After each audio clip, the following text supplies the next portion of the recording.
So, penalty first of all for you.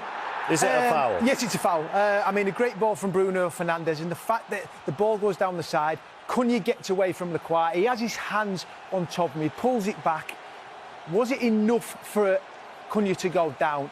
As it continued from outside, inside, you can see his hand still on the top of Cunha's shoulder. Whether it be two fingers, a full hand, it continues. So he's in the box, so it's a penalty. It's a penalty, in my opinion. And then the final decision is, look, he hasn't made an attempt to play the ball, so has he denied a goal-scoring opportunity? That's when it comes in. Is this a dog's out? Is that denying of a goal-scoring opportunity? And in my opinion, it is. As soon as he gets goal side and he goes down, that is an opportunity for Cunha to score a goal. So the red card, if you're going to give the penalty, has to be the only decision for you? You have to. Once he's decided that the foul that started outside continues in, then Chris Kavanagh has no alternative but to give a red card. Very, very soft. He goes down. If he doesn't go down, Cunha, would he have got it? I'm not too sure. There's the penalty kick as well. Chris Kavanagh, of course, the referee in that FA Cup game between Aston Villa and Newcastle where there was no VAR, and he got a lot of criticism from that. Manchester United into the top three, still unbeaten under Michael Carrick. Tesco on the score sheet again. What did you make of his performance as a whole this afternoon? Yeah, Ben's there to score goals, and he's done enough of that lately, and it's something that I've said it, he's going to be an important player. He is an important player. He's going to be even more important as he kind of progresses and improves all the time. So to get his start today, for me, it wasn't a big drama. It was a natural kind of decision, and Ahmad coming on and rotating a little bit. But for Ben to get that goal again, that's some really important goals he's got for us, and it was a fantastic header. And up to third, does it feel like quite a significant result in your top four ambitions this season?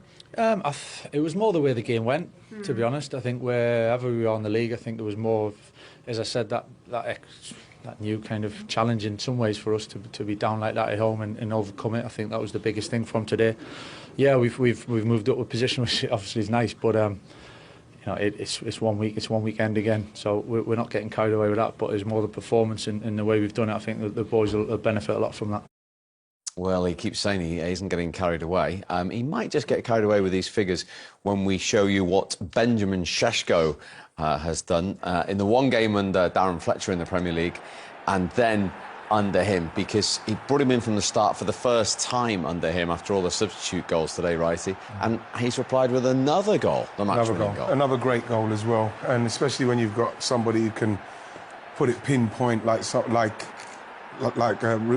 Bruno can. It's like, I'll be saying into Trent, listen, just get the ball in there, don't even look for me, because that goal what he scored there, the movement to get in front of the header and head the ball in was fantastic. And if that's what's to come, Steve, honestly, it's going to be exciting for us. Look at this transformation. Over 1,000 minutes in 17 games under Ruben Amorim, 2 goals, 8 appearances since 348 minutes.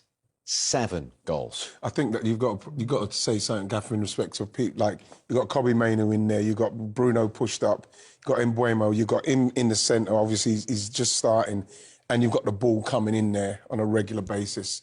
It doesn't surprise me that he's scoring the goals now. But from a striker's point of view, he's feeling the love, isn't he? Absolutely, without a doubt, yeah.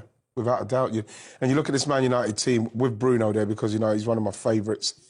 He's going to create chances for you. He looked at that ball. That ball was pinpoint onto his head. Great movement from him, but you know that you can make the move. Bruno sees he's going to put it in there. It's brilliant for him. In a way, he's created the love for him with what he's done from the bench. It's good management to take him out, to then put him back in again. As I said earlier in the day, it was about taking the chains off him. And when you come on from the substitutes bench, it's a different game than when you start. The scoreline could be different. And he's gone and done the business. And then suddenly, now he's got his chance to play. What's he gone and done? If he hadn't scored today and United drew, we'd be going, oh, well, he might not be a good starter, but he's actually come up with the goods and made the winning goal. So, with a fantastic header, by the way. Yeah. It's a great technique, it really is. So he's going to be, under Amorim, with those stats that we said, he's probably apprehensive going into every game. Now he can't wait. He can't wait. He can't wait to get out there and play again. And the next goal's going to come around the corner. So the Michael Carrick effect, 19 points from 21 available. They are into the top 3 for the first time since May 2023. They were 11 points behind Villa on the day Michael Carrick was appointed, and there they are now above them. Yeah, it's just like a breath of fresh air in there. They've responded to him. He's playing players in their positions. He's playing them in a comfortable formation that they all know. You know what I mean? Brought back Kobe Mainoo. I'm really pleased to see that, especially with the World Cup coming up. He's pushed Bruno further forward. He's got Mbeumo and Cunha, who are really exciting players and good players, both putting in a shift. And then you've got Sesko scoring goals. So, you know, it's brilliant what he's done, Michael Carrick. And, you know what I mean? He deserves plaudits for what he's doing. If I don't know how Amorim must be feeling now with the same team doing unbelievable things now, but that's quite damning for him, I'd say. I mean, when you think about United at the end of the season, they lost to Tottenham in the Europa Cup final. Spurs, who hadn't had a great season, beat them 4 times that year. Yeah. I'm just saying that, but I'm just saying that's you where, saying that. No, it's the only thing I can say this week.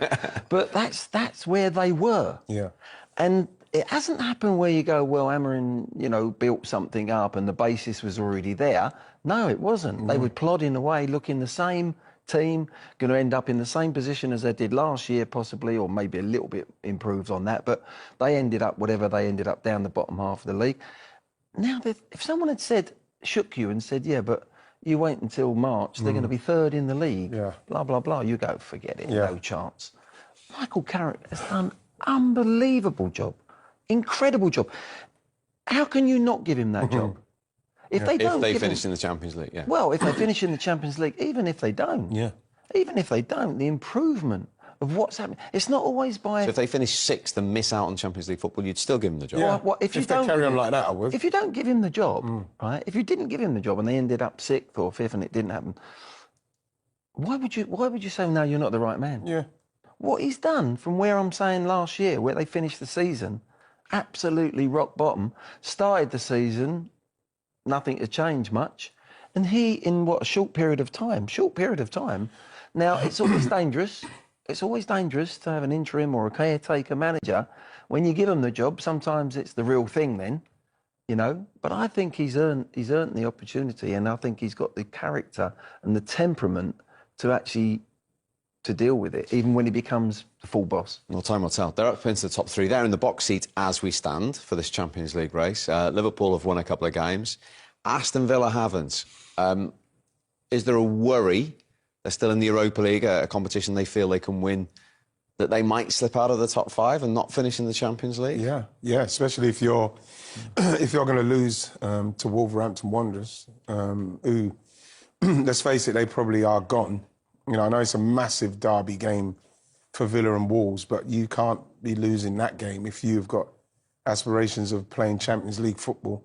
And I think that even if they don't make it and they do get Europa League football, they'll be disappointed with that because they've done well enough at the first half of the season to finish it out and not be losing to Wolves. They shouldn't be losing to Wolves regardless of the derby because of their ambitions and what they're trying to achieve. So I think that their momentum is going the other way. You know, you can get great momentum and you can get poor momentum, and I think their momentum's taking. 3 wins in 10. Yeah, it's poor. It's the kind of momentum where people say things like, "Oh, they're on the beach," and they've got so much to play for. You know what I mean? But like for them to play like they're playing, there doesn't seem to be any fight at the moment. They think it's just going to happen, and it's not going to just happen because people want to take them because they're a scalp now. They're a top-end team, and at the moment, I think they might miss out. Interesting. I was with him after he had a spell at Forest. I had a penalty against Forest. He told me what he was supposed to do when he was there, so I knew what he was waiting from me. He even told me now at the end that he wanted to go again to the same side as he did last week and save it. Lucky for me, he went to the other side as I thought, and the ball went in. Well, you weren't done there. It was the perfect ball into Benjamin Sesko. How much trust do you have in him at the moment with the goal-scoring form that he's in? No, he's a very good player. You know, he just wanted to find his confidence back, and I think he can do much better. And he's a kid that always wants to improve. and I think he's aware of that. He's never happy with just a goal, and that's very important for a player to play at this club, because when you kind of relax and feel yourself too much, you go through the wrong path. But he's very aware that he needs to score week in, week out at this club, and he's doing that. And for everyone at the club, everyone is very happy with the progress he's having, and hopefully he's going to have even more goals until the end of the season. The turning point came when Palace defender Maxence Lacroix was adjudged to have pulled Matheus Cunha back, and Chris Kavanagh hesitated but did award a penalty. Then the subsequent VAR review revealed that Lacroix should be sent off for denying a clear goal-scoring opportunity. Former Spurs defender Michael Dawson thought the officials got everything right. Manchester United produced a stunning 2-1 victory over Crystal Palace that could prove to be a defining moment in their season. At a time when pressure was mounting and questions were swirling around the club's direction, United responded with resilience, tactical discipline, and belief under the calm leadership of Michael Carrick. The result was more than just 3 points, it was a statement of intent. From kickoff, Manchester United looked organised and purposeful. Carrick's tactical setup emphasised compact spacing between midfield and defence, allowing United to control transitions more effectively. Their opening goal came after sustained pressure, a reward for structured build-up and patient movement. However, Crystal Palace refused to fold. Palace capitalized on a brief defensive lapse to level the score, swinging momentum and testing United's mental resolve. In previous weeks, that equalizer might have triggered panic. This time, it sparked determination. United regrouped, tightened their lines, and pressed with renewed urgency. Carrick's composure on the touchline mirrored the players' renewed focus. The late winner arrived in dramatic fashion, sealing a victory that sent Old Trafford into celebration and reignited belief across the fan base. Post-match reaction only amplified the significance of the moment. Arsenal legend Ian Wright publicly backed Carrick for the permanent managerial role, praising his authority and understanding of the club's culture. Wright highlighted the visible improvement in structure and accountability, suggesting the players appear more aligned with a clear tactical identity. What truly stunned viewers, however, was the reaction from former United captains Keane and Garry Neville. Known for their brutally honest assessments, both appeared momentarily speechless when reflecting on the performance.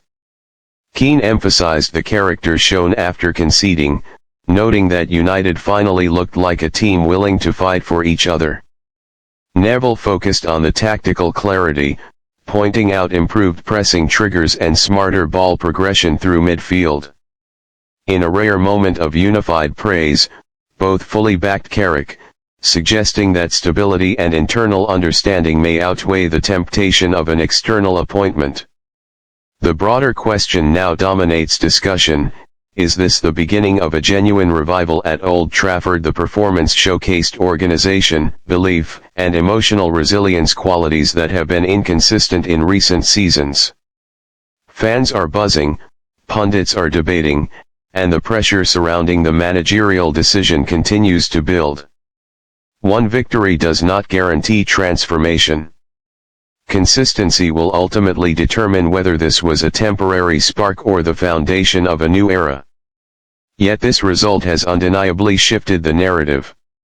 It has restored hope, strengthened unity, and intensified the conversation about Manchester United's future direction. If Carrick can maintain this balance of discipline and belief, he may not just be steadying the ship, he could be steering it toward a long-awaited resurgence in Manchester.